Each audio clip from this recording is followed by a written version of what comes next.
The Holy Gospel according to St. Matthew. To you, O Lord. Jesus made the disciples get into the boat and go on ahead to the other side of the Sea of Galilee while he dismissed the crowds. And after he had dismissed the crowds, he went up the mountain by himself to pray. When evening came, he was there alone. But by this time the boat, battered by the waves, was far from the land, for the wind was against them. And early in the morning he came walking toward them on the sea. And when the disciples saw him walking on the sea, they were terrified, saying, "It is a ghost." And they cried out in fear. But immediately Jesus spoke to them and said, "Take heart, it is I, do not be afraid." Peter answered him, "Lord, if it is you, command me to come to you on the water." He said, "Come." So Peter got out of the boat and started walking on the water and came toward Jesus. But when he noticed the strong wind, he became frightened, and beginning to sink, he cried out, "Lord, save me." Jesus immediately reached out his hand and caught him, saying to him, "You of little faith, why did you doubt?" When they got into the boat, the wind ceased. And those in the boat worshiped him, saying, you are the Son of God." This is the gospel of the Lord. Praise to you, Lord Christ.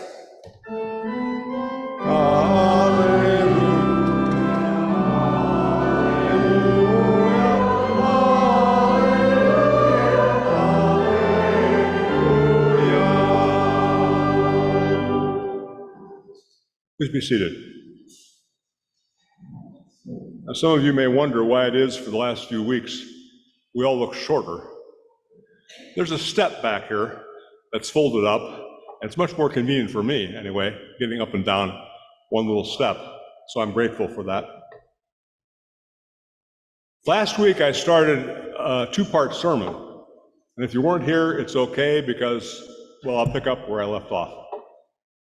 The premise of the sermons is to say, can this church, ask the question, can this church, can this congregation reach out effectively to the people living in that condo building over there, or that apartment building over there, or the apartment building behind us, or even to the hotel across the street?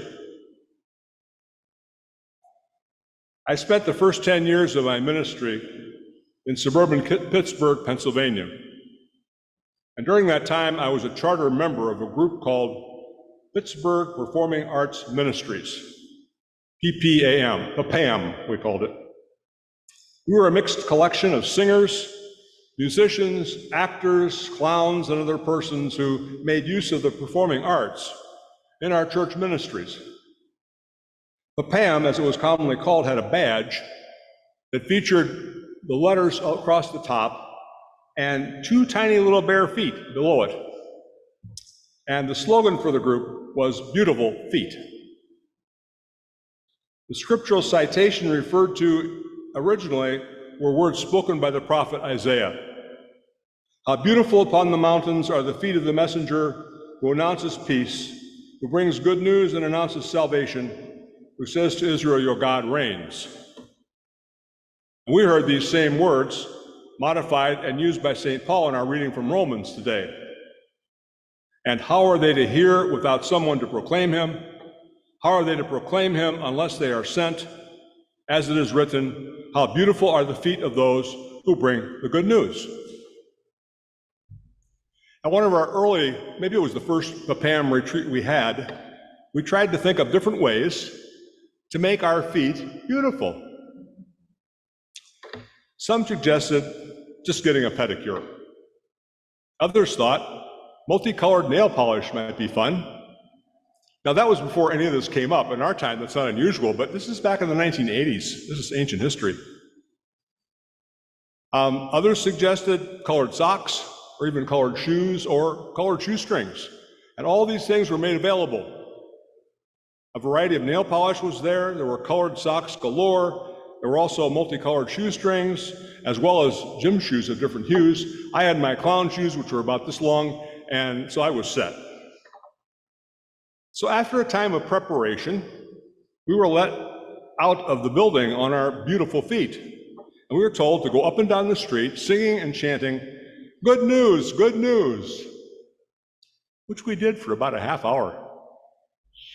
And I'm sure it disrupted the neighborhood. So who knows what happens?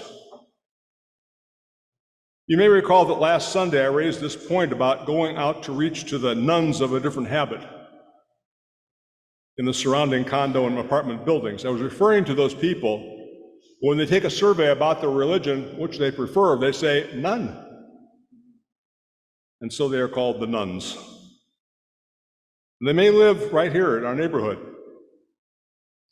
And so I posed the question, how might we as members of Emmanuel Lutheran Church in Evanston, Illinois, reach out to these people and try to bring them into fellowship with God and with one another? And I asked you to think about this over the week, so today I'd like to offer a few suggestions. Thinking back to my PAPAM experiences, I also recalled that 3 years ago, when the pandemic began, there was a prevalence of sidewalk chalk drawings all over the place. Children got into it, adults got into it. Boy, in Wilmette, we had some of the most beautiful art out there for a couple of weeks until it rained.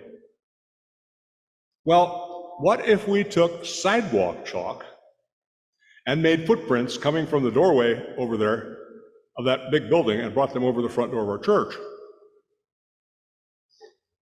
Would we need permission to do so? Maybe. I don't know. It was all quite spontaneous 3 or 4 years ago. Or maybe we could get stencils and spray paint of footprints leading over here. When we lived in our condo in Wilmette, various congregations thought they had the right idea by getting the zip code and mailing things. Our lobby would be full of paper on the floor. Nobody accepted them. Sometimes they brought them around and set them on the shelf above, and those too ended up all over the place. It's probably not an effective tool. So some of the people I talked to thought maybe flyers in the lobbies would be helpful, but they probably will end up in a wastebasket somewhere or all over the floor. It may not work much today. How about creating some general Facebook messages? But most of the nuns use other messaging systems. And even they change, like Twitter is no longer Twitter, it's X, I don't know. How can we use the media platforms that we have to share the good news? We kept contact with one another during the pandemic and still do with our hybrid worship services. But few, if any, will search for these messages on their own, outside of our own members and families. Throughout the history of the Christian church, personal one-on-one relationships have proved to be the most effective means for getting to know other people first, for listening to their stories, for reaching out to them and trying to get them to know Jesus better. I sent an inquiry out to my fellow ELCA pastors. You can do that on Facebook. I've got a website I turn to. And within 12 hours, I had 15 responses. The first one and the most prevalent one was, remember, the reasons for this activity must center on sharing good news, not on getting more members. That's always a worry. You don't want to just get out to try to draw, we need more people. No, that's not the point. Others responded to the barriers in the way, such as locked lobbies, or the perception that we might be thought of as Mormons or Jehovah's Witnesses if we approach people. One said, these are transient communities where people seldom know each other. Why should they be interested?